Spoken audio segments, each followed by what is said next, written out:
Hello,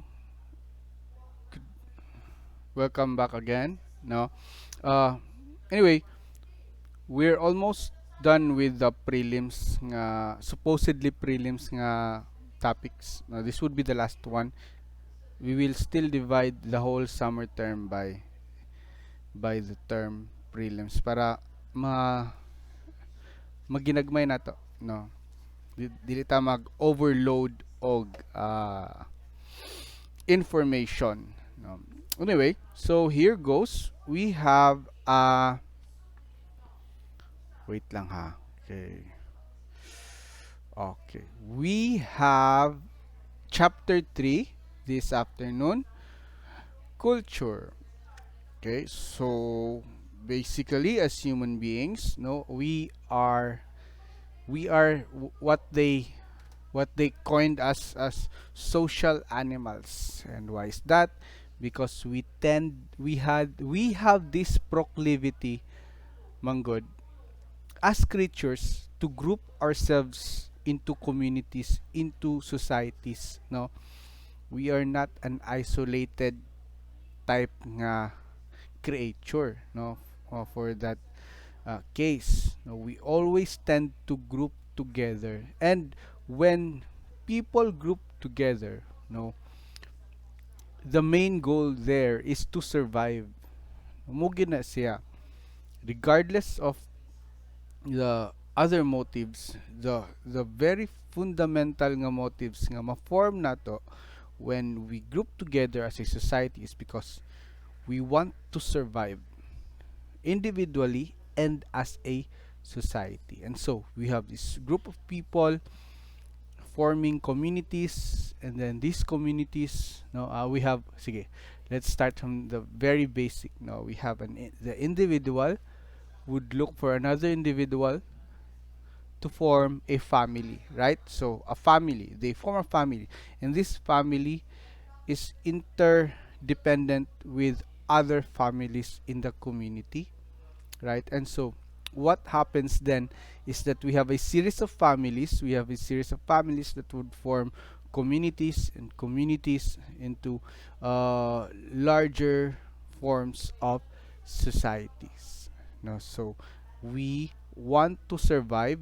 The goal is to survive, and so there is a higher rate of survival when we talk about numbers, manggod, right? When you are alone, actually, if you put it in a very broad context, what happens is that when you're alone, you don't have anybody to depend on. What happens is that uh, you tend to you tend to have a harder time than with other individuals who group together, right? We have this old adage, na, diba? Two heads is better than one. Anyway, so we have this group of people. They live together. Rather, they live in proximity with each other. And what we have there would be nagitawag nga norming. What is norming? What is silbi? If a group of people band together to form a community, ang may tabo is they would form, they would initially have this process called norming. What is the normal behavior in the group? Right? It's like musulod mo sa inyong first day sa klase. When you were in first year, you remember first year college mo, your first klase, and then you enter the room. You don't know how to act right. You don't know how to behave in a way nga unsay accepted, unsay dili. But then again, you went in anyway because required siya, no? And so what happens within the classroom is you follow what's generally done by other people nga that was not frowned upon by the larger group. And so you have this norming, and from this learned behavior hantud from simple to complex, makaform na rin ka og kultura, microculture. And so in a bigger nga picture, you have macroculture, you have general culture itself of a group of people, of a nation, of a society, no? And so this culture would be defined by this. No, this is a a diagram of culture. No, this is the if you look here, knowledge and stories appeal na siya sa factors sa atong, or rather elements sa atong culture, because the narratives and the stories that we tell other people within the culture actually bears with it the values that we have as a group of people, no, values, language, traditions, rituals, no. So uh you can get back to that, you can pause that for a little while on your own, no. So we have the definition is a system of beliefs, customs, values about life that guides behavior and are shared by a group of people. So it's uniformity, no. In terms of culture and society, it's always what we call uniform is good. Why? Because it keeps everyone in balance, right? It keeps everyone within the scope of control, right? So we have a single culture that binds us together with other people. Okay. It also encompasses language and dialect. No, we have arts, laws, habits, capabilities, religion, cuisine, tools, institution. Daghan siya. No, these are these are basically found in other cultures, but the way it was expressed in one Butanta society is different and unique. So that's why it's a cultural thing. Well, culture is what differentiates one group or society from the next. Because at the end of the discussion, we will see, or we will understand that culture is basically the general personality of a society. No. Anyway, we have the there, the etymology, no, coler, which means to tend to the earth and grow. Why is that? Layo kay siya, no? The thing is, culture means to cultivate, to nourish, right? Because basically, uh, we have culture. If balikan na to atong main goal for creating society, that's to survive, right? And so, how do we survive? By nourishing everyone. How do we nourish? Of course, by creating creating categories, and categories, between categories there are boundaries. So within your bound, you grow, you are nourished within your role kana. So we have the two aspects of culture. We have material and non-material. What do we mean by material culture? Anything that is tangible, that reflects our culture as a group of people, that's material culture. Atong cellphone, atong tasa, pottery, even the architectural design sa atong balay is material culture. And many more, right? Non-material culture is the ideas and attitudes and beliefs of a society. So what we have here is these are two concepts that are not isolated from each other, but rather ang material culture sa isa ka group of people, sa isa ka society, stems from the non-material culture that they have. Okay. For example, we have the non-material culture of uh, religion. And so what do we have as a material culture? We have the Bible, we have the Quran, we have the churches and the mosques, no? So all of these things that we can see and touch, all of these tangible things are basically the reflection of the things that we have as an idea, as an abstraction, right? So that's material culture, no? uh, Non-material is an idea, it's an abstraction. Material is a tangible nga reflection ana nga abstraction, no? Why do we need to have material culture? That's a question, no? And the answer to that is basically we need to personify and we need to embody ideas so that we know how to act upon it. Gets na to? Again ha, there is non-material, and from the non-material culture dira mo stem ang material. Okay, for example, we have the non-material concept of education, right? So we have that. So what do we have in terms, what does it reflect in terms of material culture? We have what? We have schools, we have school buildings, we have educational materials. Those are reflections from the non-material, right? Because we need to have something to embody it for us as butanta, as individuals, no, to know how should we act upon this, how should we behave around this concept, no. For example, sige, wala tay material culture. What if non-material lang tanan? Sige, fine. So we have the non-material idea of religion. So sige, we have, as a group of people, we have in our mind the idea that having a religion is important, right? So we have the non-material. How should we act upon it if wala tayong material culture? If we have nothing to embody it on, how should we act upon it? The answer is wala. We don't know how to act upon it. Why? Because basically wala siya gi-embody. It must be embodied. It must be tangible para we know how to act upon these concepts. No. So these two are linked. No. So also we have this concept of cultural universals.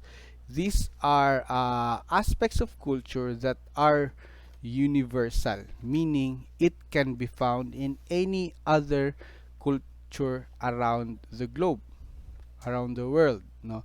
But in this case, it's universal because it's general. If you can see this, it's general: arts and leisure, basic needs, beliefs, communication and education, family, government, economy, and technology. All of these are general nga concepts. And so these concepts are what we call universal. But so we have the examples. Yan tapad. The thing with cultural universals is that lahi iyang pagka lahi iyang pag-show, lahi iyang way as it was expressed in different cultures. What do I mean by this? Sige. Adto ta sa arts and leisure. Sige. If you look at arts, in the area of arts, sa music, if you listen to uh, Japanese nga songs, lahi ang iyahang way of presenting ilang songs kaysa sa maminaw ka og Filipino nga mga OPM. Different pod ang dynamic sa music, ang drums, ang everything, ang rhythms, no, even ang gitawag nga lyrics sa songs, lahi ang pagka-express, lahi ang genre, or rather the same ang genre pero lahi ang pag-express sa meaning behind the music, no. That's arts, no. And even mm, dance, no, as a form of art, lahi ta culturally, no. We have the basic needs. Another example, food, for example, the basic need for food. But for Filipinos, lahi ta nga naman, because rice is everything for us, right? Bahalag walay sudan, bahalag magkalisod na naalay rice. So that's the basic need for us, no. Whereas for other cultures, lahi ilahang piece de resistance, for example, like sa Europe, daho kay nga role ang giplay sa potatoes sa ilahang consumption, or for other cultures, bread, no. So those are the differences in the butanta, in how it was expressed culturally, no. Body adornment, religious rites, lahi-lahi na sila. There are other funeral nga mga practices sa uban nga kultura nga it may seem vulgar and luod para sa ato, but for them it's okay, right? The sky boreal sa, I think it was in Tibet, no? The dead body is gutay-gutayon, yes, and i-feed siya sa mga vultures because they believe that we are part of one ecosystem. And so for us, kung ibutang ng mga context sa Filipino nga context, it would be bastos, right? That would be a dead person, no? But anyway, but for them it's a sacred nga process of funeral rites. So lahi ilaha, lahi ta to atong ginalubong. uh, ng uban na apay specifics gani and unsaon nila paglubong, right? Asa mag-face and so on and so forth. The Egyptians even had the idea that if there's an afterlife, and so what happens to, especially sa mga pharaoh nila, is ilang ginalubong ang dead body together with all other nga mga things nga pwede niya madala sa afterlife. So ginapadala, there was this even one pharaoh nga gipadalan gid siya og barko so that sa iyahang afterlife, yes, naa siya barko dito, but I don't know how they got that concept, but we have that idea that, no, natay beliefs nga ato ara sa ato sa Pilipinas. We have this unique, diba, tabi-tabi po hinana, ano, so that's a belief system in itself, no? Communication and education, greetings, right? So lahi ta mo greet. Although daghan sa mga batan nato, like mo greet mo bow mo, right? Because you got that from the Korean nga mga movies nga yung natanaw and yung mga Japanese movies nga watch, right? So mo bow mo. That's okay, but generally speaking, kita nga Filipino di taga bow, no? But we are known to be hospitable, and so imagine in Filipino context, even if dili na nimo kadugo, you can call that person auntie, uncle, even if dili mo close, right? Auntie, uncle, is that even your uncle? Dili gid you siya nga blood related, but you call them auntie, uncle. You call older women nanay, even if dili nimo siya mama, because we have this idea that communal mong kita, that that old woman nga imong nakitaan is also a representation or representative of butanta of all mothers nga na imong nailhan. So inana, no? Greetings, no? What else? Courtship and marriage, kin groups, lahi atong, yes, we have the concept of families, but lahi-lahi. For example, in courtship, lahi-lahi ang way nga mo court ang Pinoy. Although karon nagkabago na, yes, we're so westernized, no? Text-text, no? Text-text, no? Others do that, but generally speaking, medyo nilayo na ta sa kuan, sa ito traditional, but still different atong courtship diri sa Philippines compared sa, for example, western countries, right? And even their marriage, no? Diri sa Pilipinas, imong minyuan is ang family, imong minyuan, dili lang ang tao, but you will be married to the family. Government and economy, no? Sad to say, yes, atong government falls short in so many in so many aspects in terms of its governance, but then again, no, ato lang ning side note lang ta, ha. It's okay to criticize the government, but the idea of criticism is to separate the good from the bad, so that we would know that what are the good things and how we should move towards it, and what are the bad things and we should remove it, right? That's the idea of criticism. Yes, activista and so on and so forth, they do that all the time, but many of them miss the point that you criticize because you want things to get better. You don't criticize just for the sake of criticism, no, just for the sake nga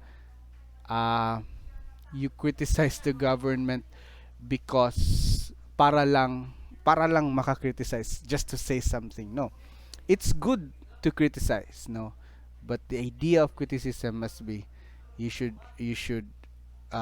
take note that you should set aside what's good and set aside what's not good and work on those things separately. Move towards things nga which were done by the government as good, and change things if it's done badly. So inana. Anyway, technology, medicine, tool making, lahi ang ato ang technology. Sad to say gani, ulahi ta in terms of technology.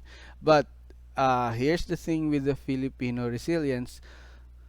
Tungod kay resilient ta, the way we make technology is very creative. Creative ta mo ning sulti sa uban kultura. Maayo ta mo ayum-ayum kana. Meaning we make use of what's there, and then if it works, no, then it works. Even if bati siya itsura. If it works, it works. If it doesn't, then we'll make it work. So mo po na ang tool making. Mo po ng technology sa mga Pilipino.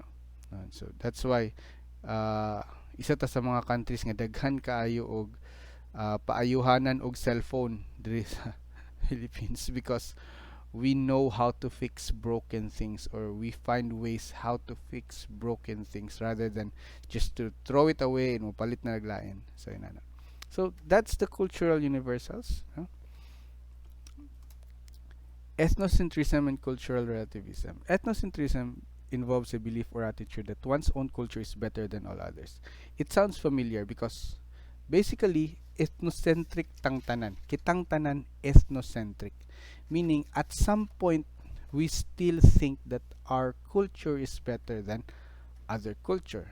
No? And that's a healthy mindset, by the way, to have our own appreciation of our own culture, appreciate it in a way that is positive, no, and be proud. No, that's why we have the tagline, no, Pinoy pride. But then again, no, too much ethnocentrism could lead us to disdain or dislike other cultures, and somehow in the long run it causes misunderstanding and conflict with other people. We're not talking about macrocultures only. We're talking about microcultures. We're talking about atong silingan nga lahi ug kultura, right?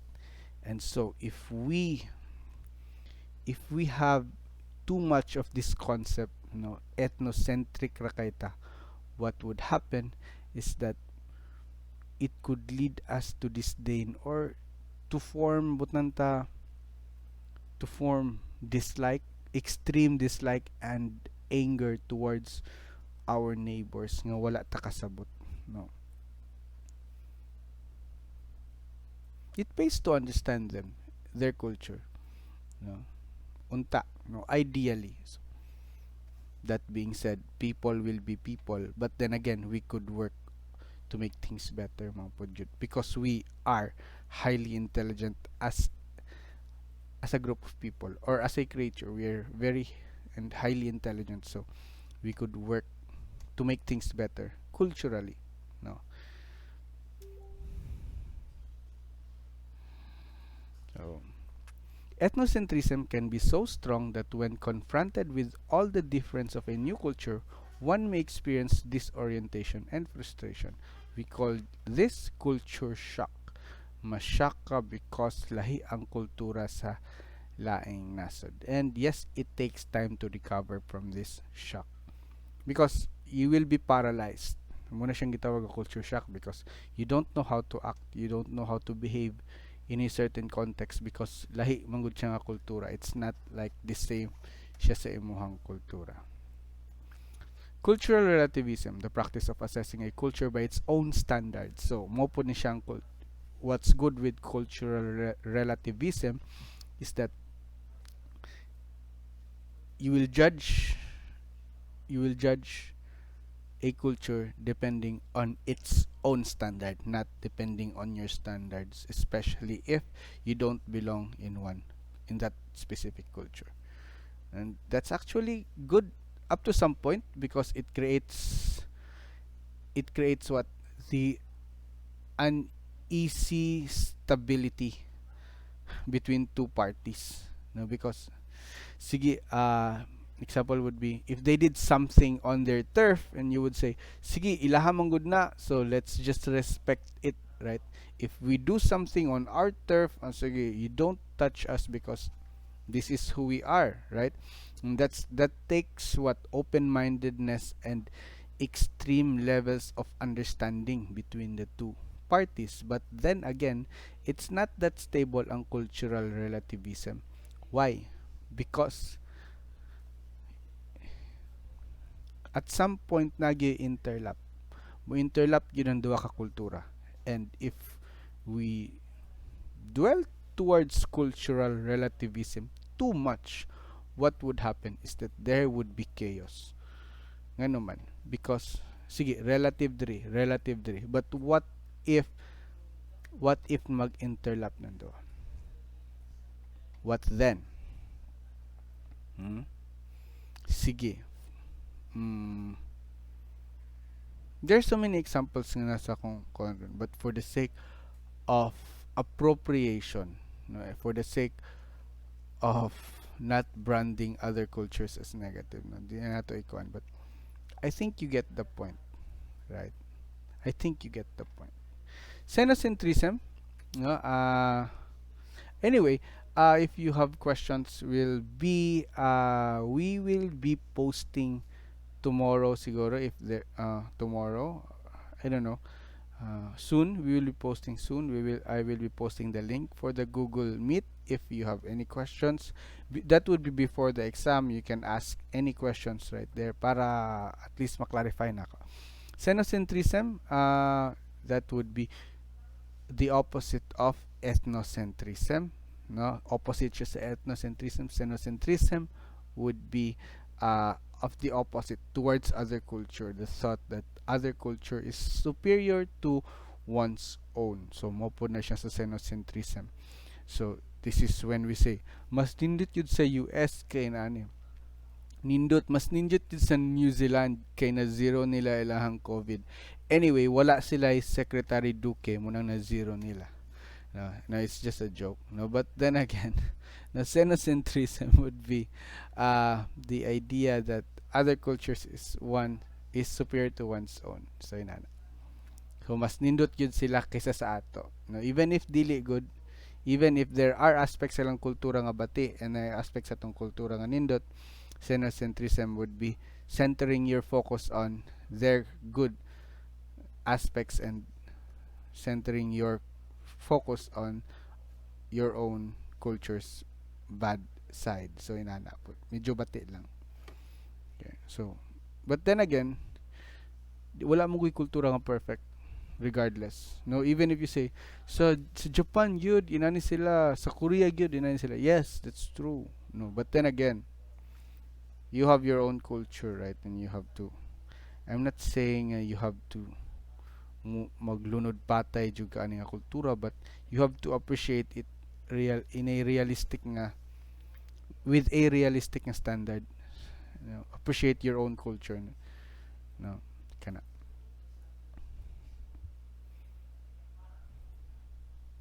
So we have the elements of culture. Number 1, values and beliefs, norms, symbols, and language. So let's go through it.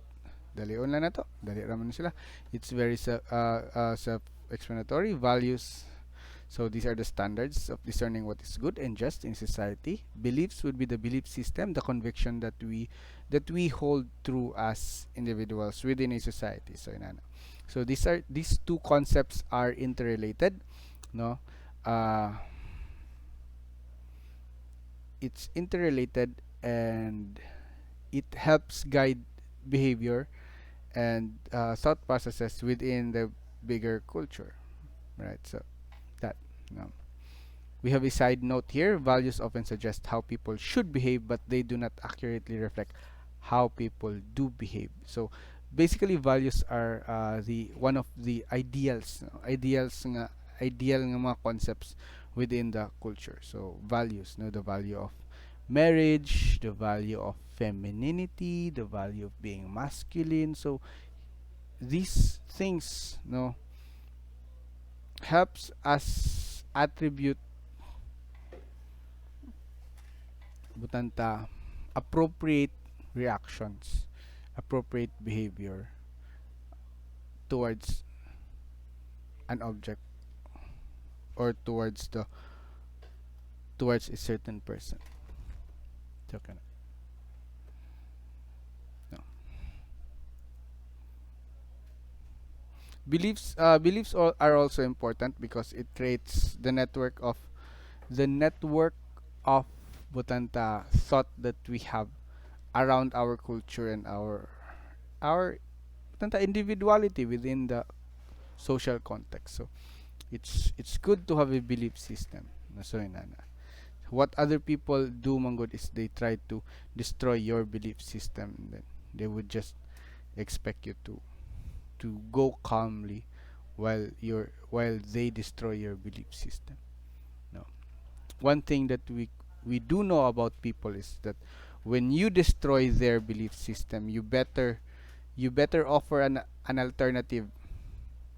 Why? Because a person whose belief system has been shattered is not the same person anymore, right? And they don't know how to deal with that. They don't know how to do with what to do with that if ma-shatter yung belief system. Imagine everything that you hold to be true sa imong kinabuhi, you found out to be a lie, for example, and then, diba, na-shatter yung belief system. And then what would happen with that is that mag-restructure na pud kag belief system. Now, with people destroying other people's belief system, no, up to some point it's healthy. Why? Because you would know that your belief system is butanta is leaning towards the truth, for example. But then again, if your belief system is not leaning towards the truth and people destroy that belief system, expect them, or rather we should be careful in terms nga we replace that belief system or we offer an alternative, right? We should not be just people nga we ridicule others, we destroy their belief system, we ridicule them, and then we leave them hanging, right? And so what happens then is that example is that if somebody has a different religion and imo ignon, di mo na tinuod din yung religion, right? So di mo na tinuod, no? Your whole life you've been living in that lie, for example, and then yes, you would expect people to get angry. Why? Because belief systems are very personal, and so they take it personally, and so you shatter it, you try to shatter it, and if you break their belief system, then you might as well offer an alternative. Why? Because it hurts if your belief system is shattered, and you won't know as you don't know where you stand if maguba imong belief system, right?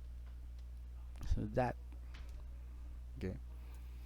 Values, no, portray an ideal culture, no, and within the value, of course, not the ideal and real for those people who were under Misa understanding the self. We have the ideal, which is the perfect, and the real, which is the imperfect. And if itandi nimo ang ideal sa real, then you would see a bigger picture of the difference between the two, right? And so if magkadako ang gap between ideal and real, magkagubot ang isa ka kultura, no? Because, di ba, for example, the ideal culture is we are the only Christian nation in the Orient, right? That's the ideal culture.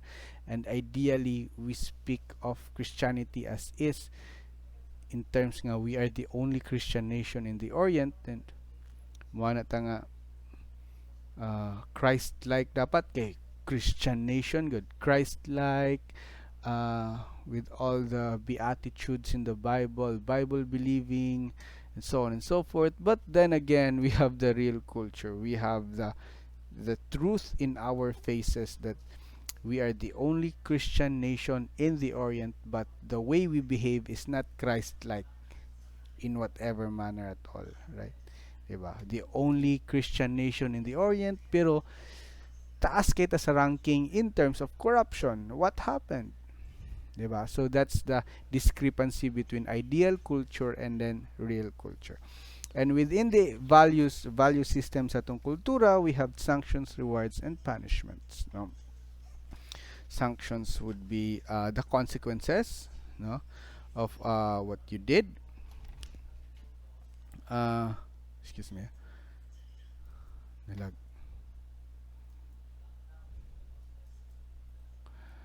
Okay, so sanctions would be the consequences. Rewards would also be sige na ne.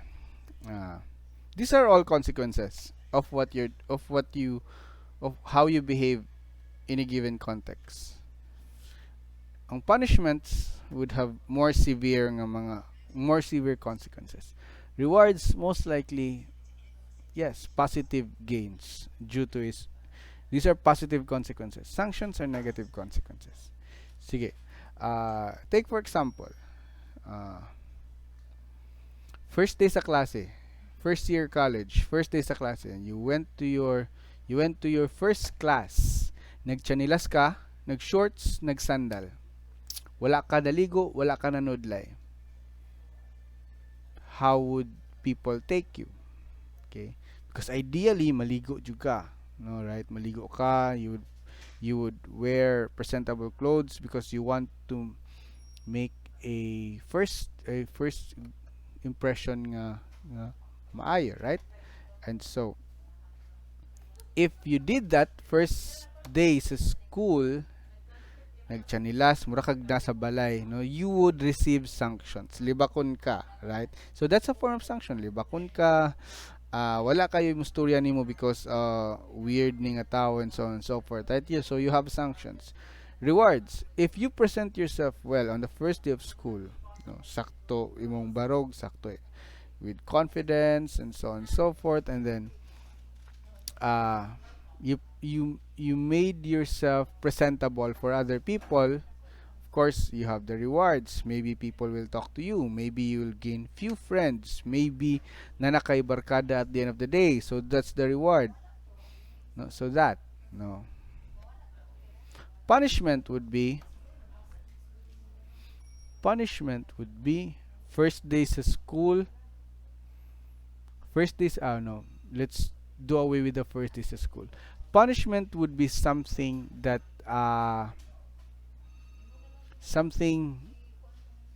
is a consequence of tanta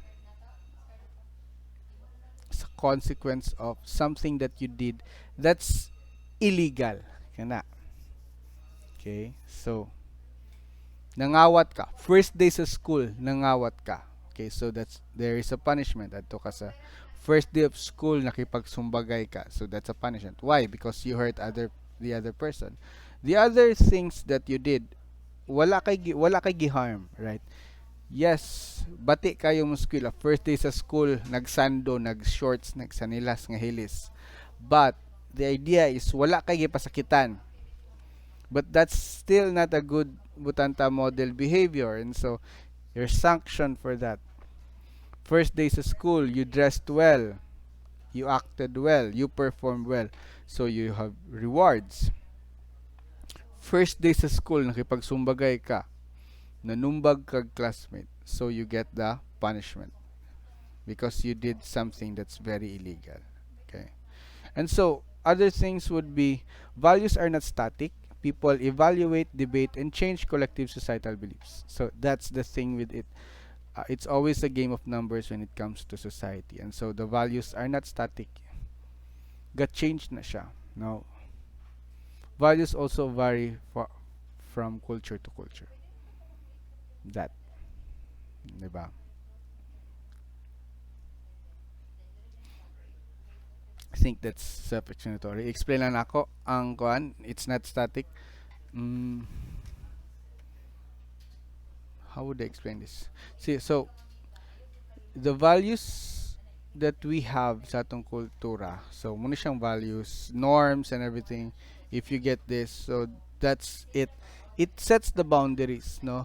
But across time, kaning nga boundaries, giinat ni siya. Why? Because it's not static. Because mo change ang culture over time. And so, we've created this boundary. Okay, walay mo lahos ani kay kung na mo lahos ani nga boundary na kay sanction. If mo lahos ani nga boundary na kay punishment, right? So, stay inside para na kay reward. What happens is that across time inaton na siya. Inaton hantod according sa mga conservative, ibalik sa mga conservative, then binato na pod sa mga liberal to the point nga maabot ang point nga magka-bigger ang boundary. So that's the cycle of values and culture. Okay. Uh, that that's how you change. Actually, that's how you change cultures by offering an idea. No. So na kay closed boundary. Example, the way women dress. Okay, so closed boundary. Maria Clara, right? So inani dapat, so everybody does that. Inani magsanina dapat ang isa ka babae. And then, at some point, one person did the opposite. Nagkarsonis siya, right? And so, how did people react? Of course, natin gitawag nga sanctions, right? We have sanctions. So, gilibak, gisaway, and so on, gibadlong. But then again, the idea was sent, right? That pwede di ay. And so, other people, other women, uy, pwede mo din mag-shorts. O pwede mo din magmaong. And so, nagmaong sila. And to nagkadaghan, right? If you see that in 50 years time, magkadaghan. Okay? Hantod magka-broaden. And that new broad nga boundary would be the new boundary. Okay? And bawion na po na sa conservatives and inato na po na sa liberal. So, inana ang idea sa atong kultura. Norms. So, what's the thing with norms is that it's how you behave in a manner that's acceptable sa general. Acceptable, good. Kana. It's defined as good. Okay. In a classroom, for example. For example, sa handbook. Sa handbook, wala nakadictate nga bawal musayaw while nagklase. Right? But then, when you enter the classroom, what happens was, everybody is naglingkod. So, ikaw pod, of course, in a very simple nga explanation, mulingkod po ka. Why? Because, di ba, you have so many pejorative terms nga pwede i-coin no kay murag buang, kay ulaw, magtindog, ulaw mo sayaw, right? Why? Because the thing is, you get to understand the norm. Nga ang norm is mulingkod, and so you sit down. And so in a society, that's how it plays, no? Unsay buhaton sa general, and so you follow what's being done generally. Why? Because you don't want to be branded as somebody nga outside of the norm, or as we say, a deviant. Because deviants do not necessarily get rewards in a butantay in a society. We have formal norms and informal norms, written rules and casual behavior. Casual behavior, no? Casual behavior. This would be things nga wala ka siya consequences sa uban, but na siya consequences sa imo. Formal norms, gihimo na siyang formal, these are written rules, these are laws.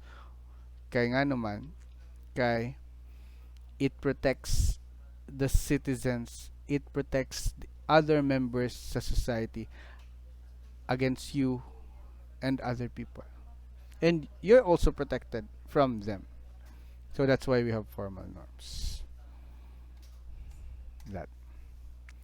we have classification of norms, we have mores and folkways. Now I'm gonna leave this out. Medyo dugay-dugay. Mores would be norms that embody moral views and principles of a group. Violating them can have serious consequences. Folkways, on the other hand, wala siya moral underpinnings, so day-to-day practices and expressions of culture. Right? Folkways indicate whether to shake hands or kiss the cheeks. Right? So that's folkways. Wala kasi moral underpinnings. No, it's what's done normally. No. So those are folkways. But mores na siya moral underpinnings. For example, mutubag-tubag ka sa imong ginikanan. That's within the one of the mores, within the realm of the mores, no? So na siya moral nga underpinning. Di ka magsukol-sukol, di ka magtubag-tubag kay manghud ka, or rather kay no, kay imong edad is lower, or invalidate gi-invalidate imong whole experience because you're still young, and so on and so forth. So you still medyo, yes, gagamit mo term nga toxic to, but basically it's the mores gid, no, na kay serious consequences when you disrespect the elders. Symbols and language. So this, no, this is very important. If you can still recall sa first two chapters na to, that importante ang gitawag nga language in the development of the individual. Okay, in the development of the individual within the bigger societal nga context. And importante po dira ang symbol, because from language and symbol we carry out the how we attribute values to these objects. So inana. So these are very important nga elements of culture. No, gestures, signs, objects, signals, words. No, it helps people understand their butanta ilahang kalibutan, um, and can represent any aspect of a culture, such as a flag, for example. We need to have a flag of our own because it represents the greater nation. No, so inana. And we have take note, for example, we have gestures nga sa atong kultura is okay, but sa other cultures are lahi iyahang attribution in terms of values. So medyo bastos siya, for example, no. Elements of culture, we have the language, written communication, spoken and non-verbal, such as smiling, no. Daghay kultura, halos tanan kultura sa tibuok kalibutan has a universal way of expressing joy and happiness, and that's smiling, no? So so it's some of those non-verbal nga mga factors are basically universal, no. So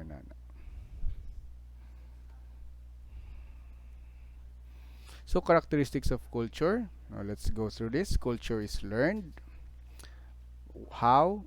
Of course, bag-o lang nato gigikanan. How is it learned? Basically, first by language, no? And so through language, you learn your own culture. Through education, training, experience. With all of this, no, you need language. With all of education, training, experience, you needed language to to express and to put into context the whole idea of your own culture.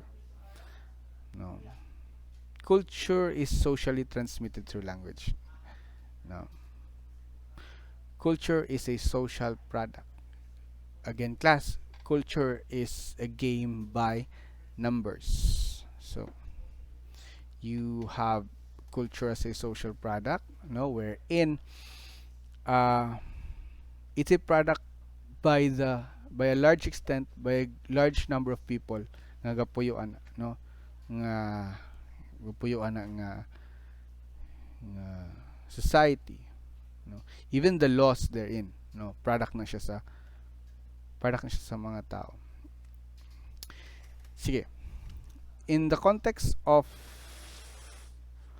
sa crime, no, you always have this question nga ginabalik-balik ninyo.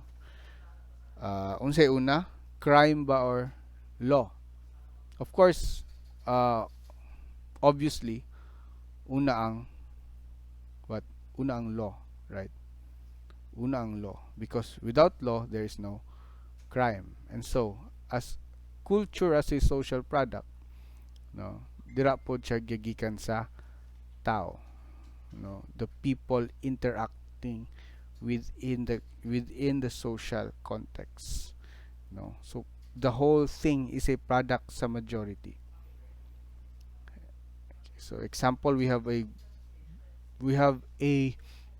we have 100 people within a community, right? And then one day na isa ka member atong community, isa ka member nila nangawat og kabaw. Nangawat siya og kabaw siyang silingan. Kay gigutom na siya. And so walay balaod, they don't know how to deal with it, right? Saon man nato ni? Gikuha niya ang baka ni Juan. Gikuha ni Pedro ang baka ni Juan. But walay nakabutang o wala ta kabalo unsay buhaton ni Pedro because technically walay balaod, right? Technically nasuko lang gyud si Juan kay kuha iyang baka, but wala siya apas.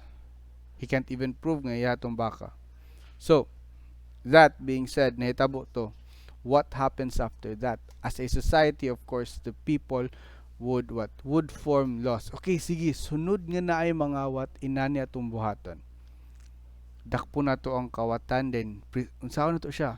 Ihikot na to sa poste. Sige, fine, let's do that. And so, what happens ato nga event becomes the precursor to the underlying laws nga may tabo sa isa ka society. And so what happens is that the the the society that we have now was a product of what happened before, right? So what we have now is a product of what happened before. No, let's go political on this one. Yes, daghay gasulti Duterte is ano siya? Is tuta ng ni Xi Jinping. Yes, at some point that's true.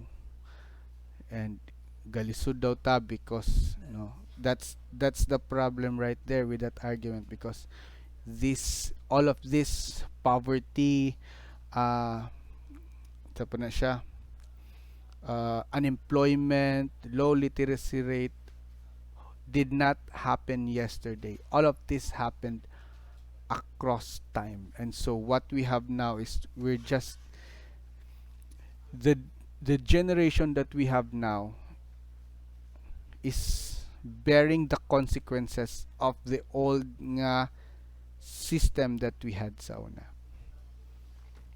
It did not happen. Yes, it's true, daghan po'y loopholes and flaw ang government, but if we attribute all of this to the present governance, dili pud siya justifiable, because all of this did not happen overnight. So, culture is a source of gratification. Why? Because you get to have rewards if you follow it, and you get to be punished if you don't, and then you get to have rewards after that if you follow it again. So inana. So it provides satisfaction. Why? Because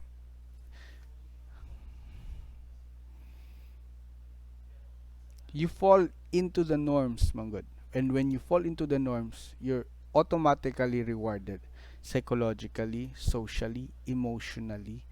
And so it's a source of gratification. It's as simple as this, with the saying, be kind, right? Be kind to one another.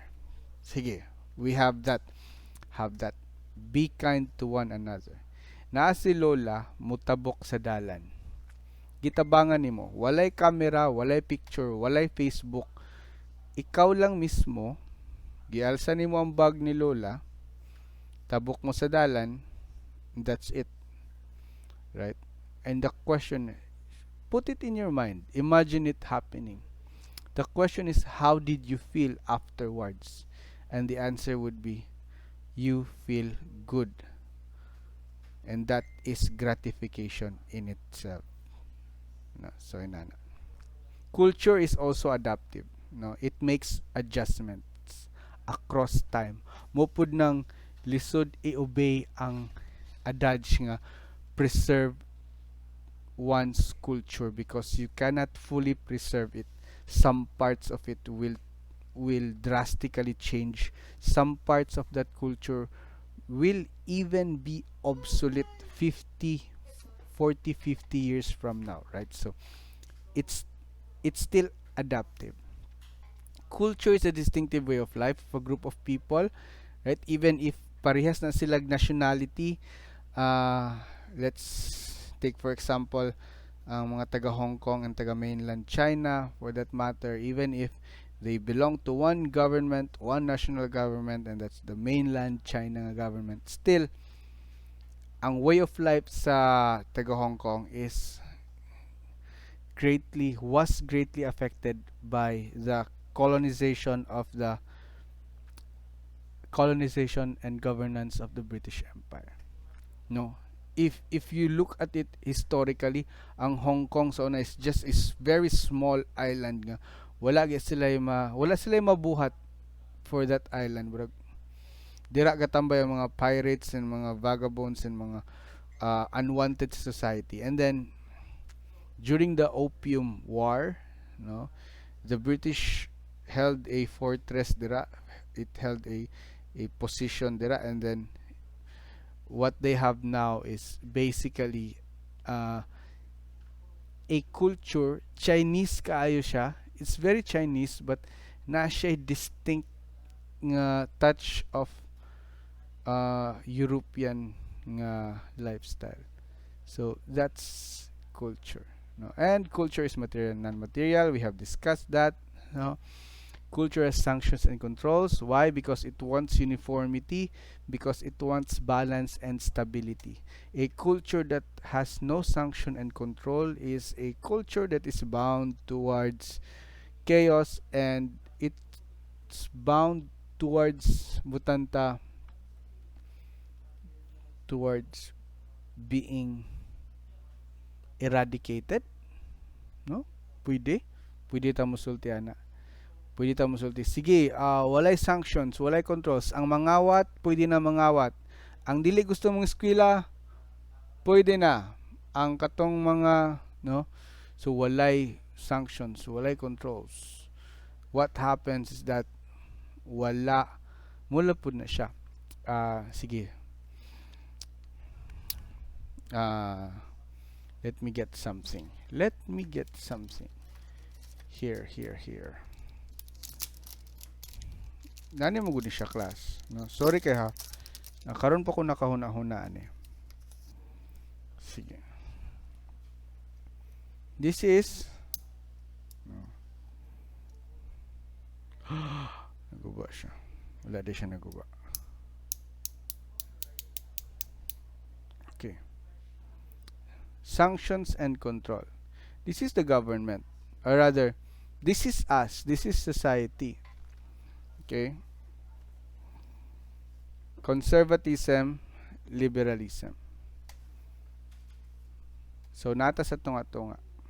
Where we are at the center. The thing with this is, maklaro ba ninyo?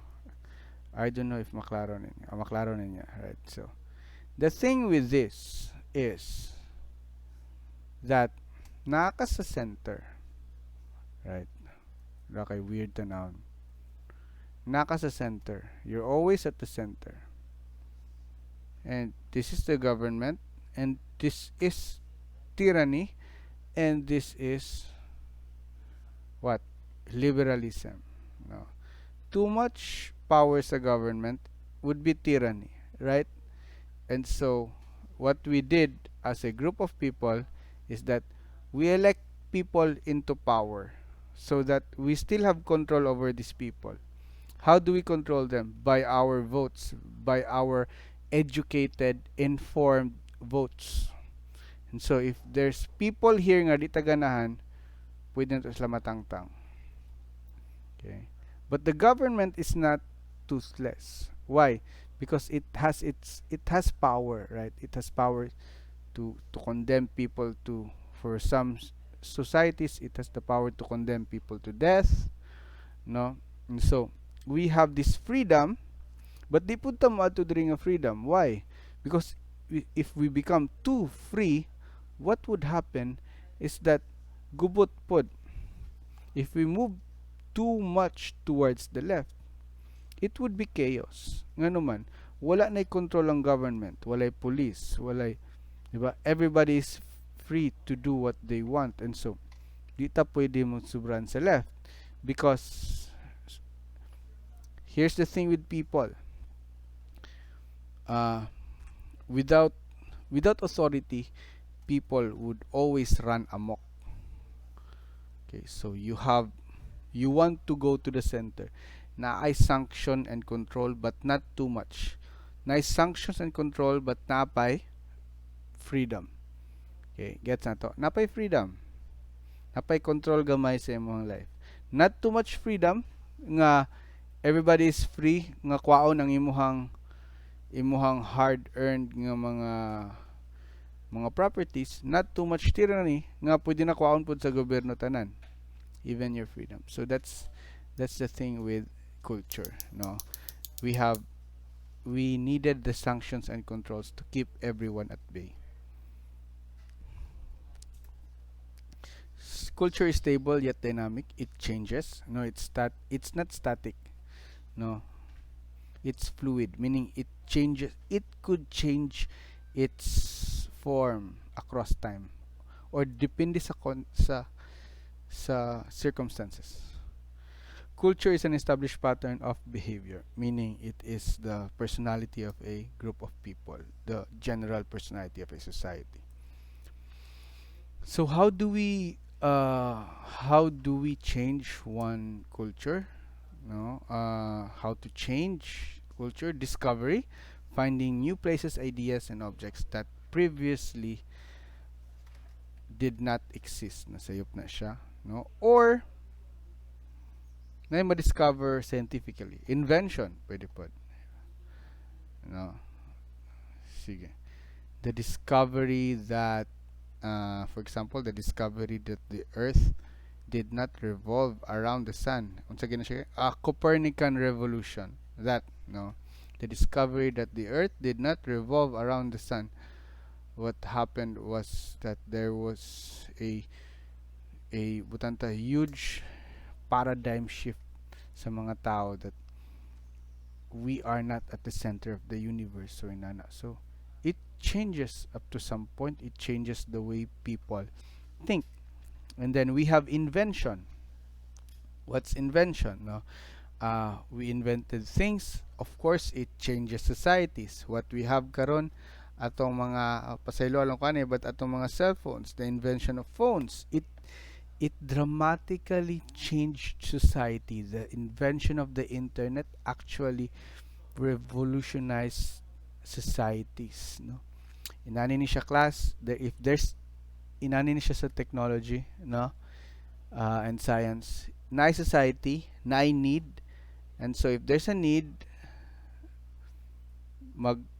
na development in terms of science and technology to meet the need, right? Gets inyo? So need, and then maguna ang need, and then ay ang invention. Need, invention. That's how societies adapt to the changes. But the thing with what we have karon is that gauna ang invention, gauna ang technology and development, and then naulahi ang need. And so what happens is that we don't know how to deal with it. We don't know what to do with it. And what happens is that bisaunsa na lang, no? We fail to attribute value towards the things that we do, especially over the platform sa internet, no? And then we have diffusion, no, the spread of cultural traits from one group to another through direct contact with each other and exposure to new forms. If makita ni mo ni nga mga concept sa movies, for example, when you watch Western movies, when you watch Korean movies, na ay mga or any other movies from lahi nga culture, ma-diffuse ang values nila towards sa ato, no? That many of you actually long for a life partner nga murag Korean, no? O ano gitawag niyo opa, no? Which is weird. Why? Because lisod kina siya kwaon para sa isa ka Pinoy nga feature, no? Lisod din na siya kwaon. Kutis pa lang daan. Pildi na ang lalaki nga. But then again, no, you have the value. You have changed, some of you changed the values that you had, no, instead nga, no, instead nga kani nga butanta preference for beauty and masculinity lahi na noon because na-expose mo sa lain nga kultura. So yun na. Acculturation, the process by which people are taking and incorporating norms and values from other culture into their own. So that. Then we have assimilation. Mo assimilate mo, mo join ta, rather we put ourselves, no, and adapt the bigger butanta, the broader nga host civilization that we have. Amalgamation, no, biological or hereditary fusion of member of different societies. As what I have read, it could be argued that the Filipino people is a result of an amalgamation, halos klase-klase na tanan. Enculturation, deliberate infusion of a new culture to another, so that, no, ma-infuse ang new culture. It's like breeding them out, no. I-infuse ang isa ka culture, no. Colonization, that's what happened to us, and rebellion and revolutionary movements. And you could say, it could really change the societies. Yes, it could change societies. Take for example, Afghanistan, no, Afghanistan, Vietnam, Cuba, Venezuela. These are products of revolutionary movements. Even kita, right? So after each revolutionary movement, the society that has undergone through it basically is not the same society anymore. It takes on another form. Mag-rebuild sa ilahang belief system, mag-rebuild silang value system. Even sa ilang norms, mag-rebuild sila. No, and so on and so forth. And so that's all. No, so hopefully everything is clarified sa inyo, ha. This is our third nga chapter, no, but we'll still add up to some point. Maybe we'll add other videos for clearer nga representation or clearer nga lesson. That's all.